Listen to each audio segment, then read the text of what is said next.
Pemerintah ikut berbelasungkawa dan prihatin atas kasus penganiayaan berujung kematian yang terjadi di Sekolah Tinggi Ilmu Pelayaran Jakarta. Namun sejauh ini semua penanganan dikembalikan ke internal STIP.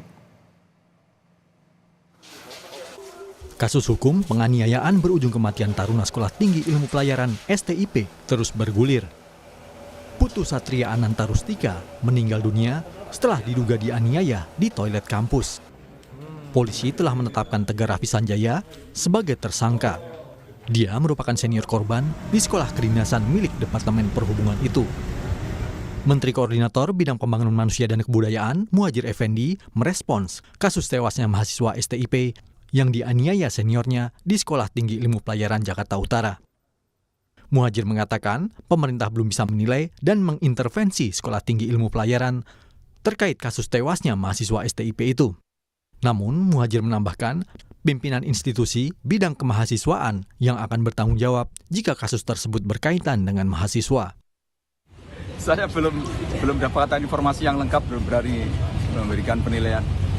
Tapi kira-kira ini kan udah berulang kali terjadi apa ya untuk masalah kekerasan ini ya? Apakah dari pemerintah sendiri bakal melakukan intervensi juga Pak? Mungkin akan mengeluarkan... Akan kita lihat kasusnya ya, selama ini kan itu menjadi tanggung jawab dari institusi. Ya, termasuk kalau itu menyangkut mahasiswa ya pimpinan yang bertanggung jawab di bidang kegiatan kemahasiswaan. Kita belum sampai sejauh itu. Tim kuasa hukum keluarga korban kasus kekerasan yang menyebabkan kematian di Sekolah Tinggi Ilmu Pelayaran mendatangi Mapolres Jakarta Utara kemarin. Tim kuasa hukum menyerahkan barang bukti berupa tangkapan layar chat WhatsApp yang berisi dugaan adanya pihak yang berupaya menutupi kasus tersebut.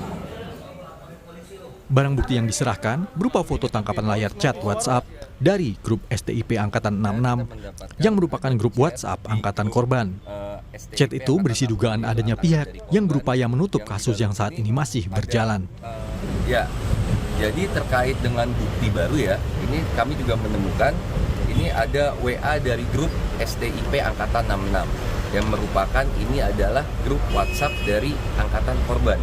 Ada kalimat dibikin kronologinya begini, biar semua orang dan media nggak tahu apa yang sebenarnya terjadi.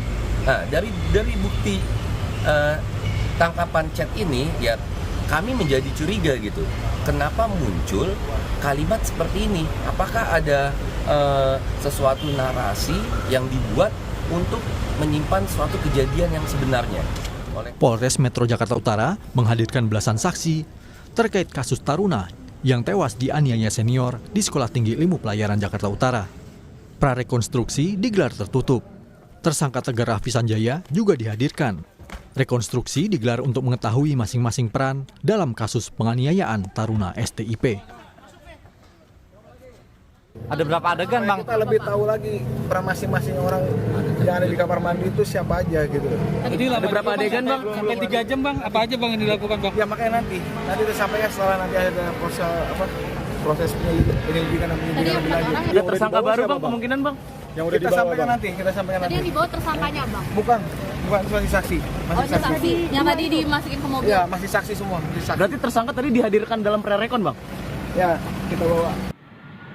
Sebelumnya, beredar rekaman CCTV yang memperlihatkan korban dievakuasi dari ruang kelas menuju klinik kampus.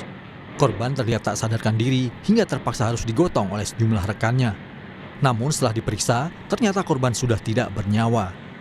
Selanjutnya oleh pihak kampus, korban dievakuasi ke Rumah Sakit Tarumajaya, Bekasi. Tim Liputan, Kompas TV.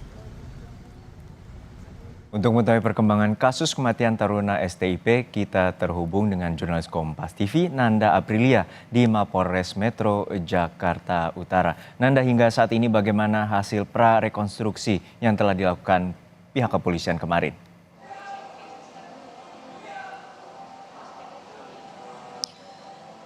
Juno, sejauh ini memang belum ada hasil terkait apa hasil prarekonstruksi kemarin tepatnya.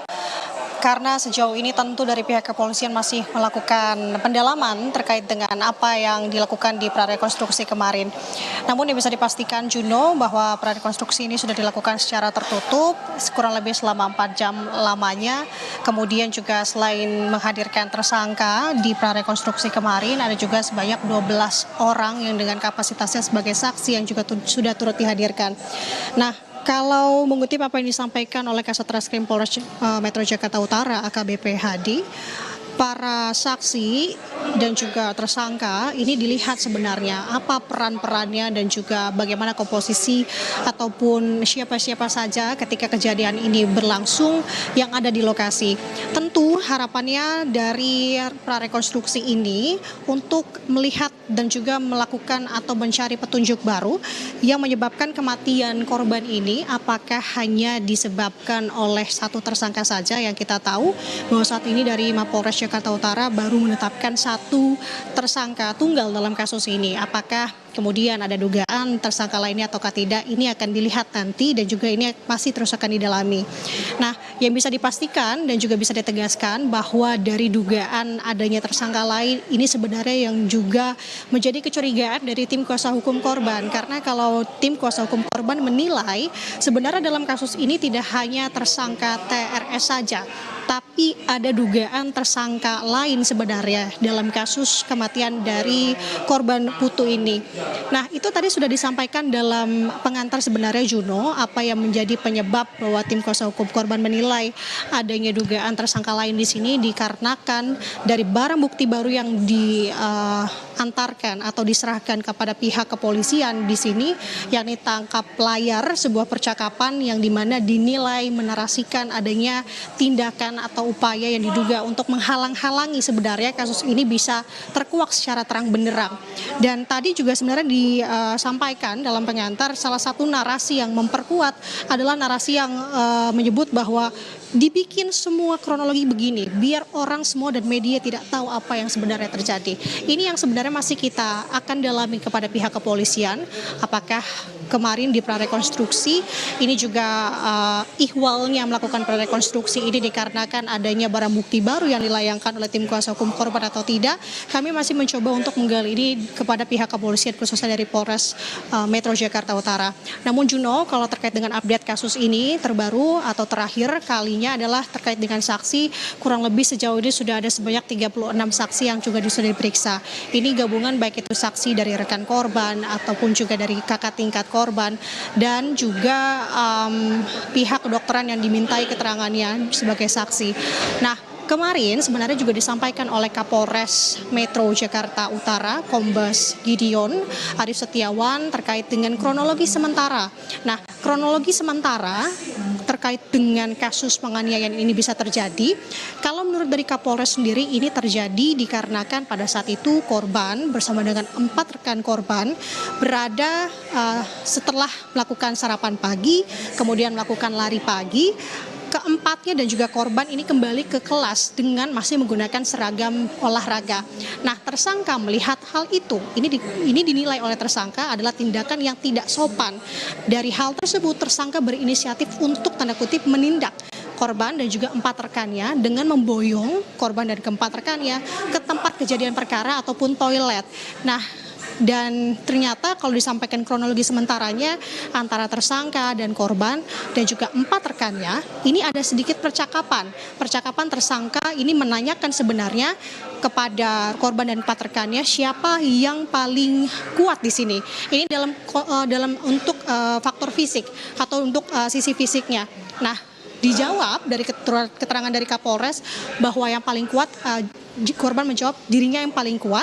Ini dugaannya dikarenakan juga korban ini dinilai pada saat itu memang posisinya adalah sebagai ketua kelompok tingkat 1. Nah, dari hal tersebut ini menyebabkan adanya tindakan yang tidak diinginkan yang dilakukan tersangka terhadap korban. Sementara itu yang kami kantongi sampai dengan saat ini Juno terkait dengan kronologi, jumlah saksi dan juga masih belum diketahui apa hasil prarekonstruksi. Tapi kalau kita melihat bagaimana metode terkait dengan dengan pemeriksaan tindak perkara pidana, tentu bisa jadi dari prarekonstruksi ini akan nanti disusul rekonstruksi yang baru hasilnya nanti akan diumumkan kepada publik apa-apa saja temuan barunya yang sudah dikantongi oleh pihak kepolisian. Artinya sampai dengan saat ini kita sama-sama menunggu, Juno, bagaimana update yang saat ini tengah didalami lagi oleh pihak kepolisian terkait dengan tewasnya taruna di STIP Jakarta. Sementara demikian, Juno, kembali ke studio.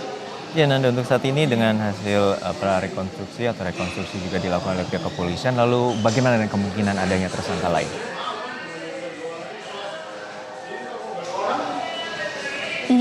Ini yang sebenarnya masih kita gali, Juno dan juga saudara, apakah ada dugaan tersangka lain dalam kasus ini.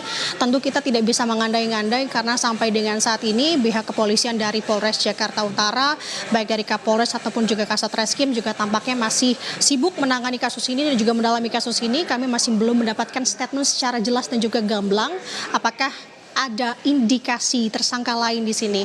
Sejauh ini yang bisa saya garis bawahi bahwa dari Mapolres Jakarta Utara baru menetapkan satu tersangka tunggal di sini, yakni TRS dalam kasus kematian korban Putu dan diduga dianiaya oleh tersangka. Sementara demikian, Juno. Baik, terima kasih atas laporan lengkap Anda, jurnalis Kompas TV Nanda Aprilia dari Mapolres Metro Jakarta Utara.